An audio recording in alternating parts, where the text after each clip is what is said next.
My family keeps making fun of me, saying that, you keep talking to the plants more than you talk to us.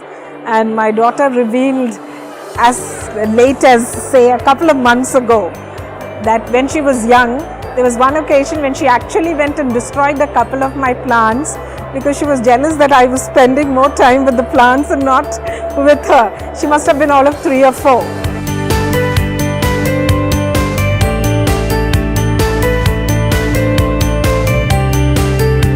I was always into growing ornamental plants because I liked having plants around, and I was worried that probably growing vegetables is something which is difficult for a layman like me to do. So it actually, I would say, started with my joining the OTG group, and at that time the membership was barely about 95 to 100 people when I joined. So the day I joined, I saw this poster for the VMSRF one-day kitchen garden course. So I started off with that, and that prompted me to try, and also because I knew there was a forum where people could offer help. So that's how I got into starting to grow vegetables.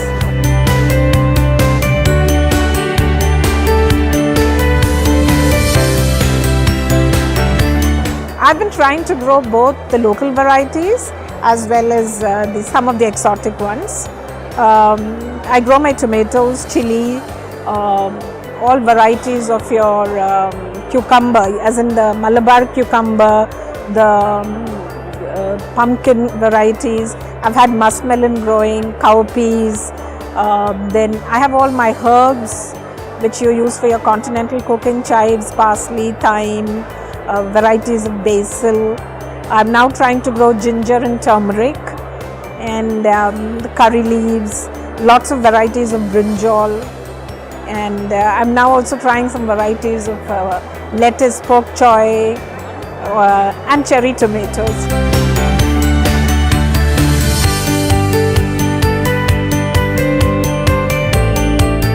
I find gardening something that really de-stresses me, sort of. I can relax, and very therapeutic, I would say. I think in terms of health, because I am essentially a very hyperactive person, so I find that it's very therapeutic. I'm there, I can be there for an hour, hour and a half in the garden, and I can switch off from everything else. I'm happy tinkering and pottering around in the garden. Taste-wise, there's such a world of difference. I didn't realize it, that it could be so vastly different till I started growing it by myself.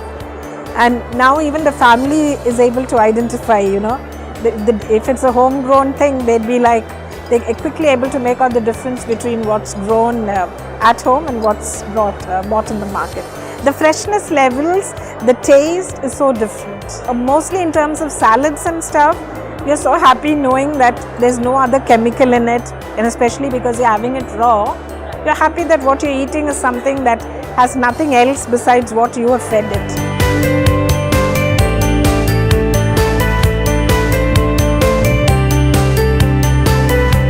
One challenge would be the pests, but then that's part of the whole cycle of life. If you need to have them growing, you also will have pests. So yes, I've been trying to manage it organically. At times it does get a little frustrating, but typically on a terrace it's not of that scale that you have to burn the whole thing down or destroy the whole thing. Throw off a couple of leaves here and there, destroy one odd plant, and you're okay with it.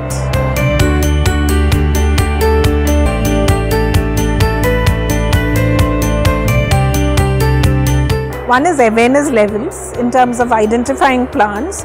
I also have a whole lot of birds. I'm also an amateur bird watcher. So I have a whole lot of interesting birds coming onto the terrace. The bulbuls, the sunbirds, all of them keep, hanging around in the garden almost through the day. Education wise, and even in terms of photography, it's very interesting to be able to photograph the growth of the plant, the birds, the insects. There's so much that you learn. For children, particularly if they're young children, it's a wonderful experience, say in the course of 8 to 10 years. It's a whole holistic learning experience. They're growing their own vegetables, learning about nutrition levels, soil, the science aspect, the birds. It's a whole learning experience out there on your terrace. The secret is to have a passion for wanting to grow. You know, they need as much love and affection, not perhaps as much as you would give a pet, but the sense that, you know, they're being cared for, pluck off that dead leaf, you know, you touch the plant. All of it, I think, definitely makes a difference.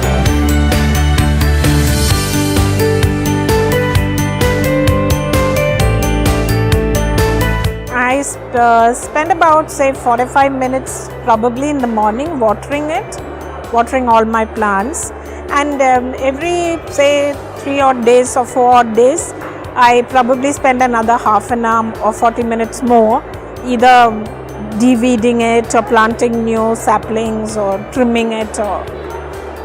But it's a time of the day that I really enjoy, you know, the time I spend in the garden.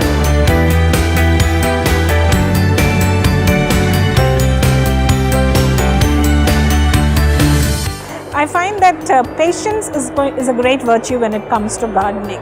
People expect that they should plant the seedling and, you know, it should sprout flowers and fruits in no time. So patience is something that every fledgling gardener should cultivate. Second, I find that you know, that try and establish that bonding. It's not about you know, I've given it and it should give me something. I've planted you, so you should give me. You know, it's like buying some electronic equipment off the shelf. It's not like that. It is a live relationship. The plants might not speak, but there is a sense of bonding. So saying I have a balcony and can I plant 2 plants and you just water it and expect it to give you fruits and flowers is not really something that's going to happen unless you establish that that passion is important. Every person should try and grow something, because like they say, motherhood is an important part of a woman's life. I think just establishing a bond with another living plant is also that relationship is something that will help you grow both as a person and the fact that you're nurturing another life. It's not about just a pet or another human life. Even growing a plant can be so fulfilling.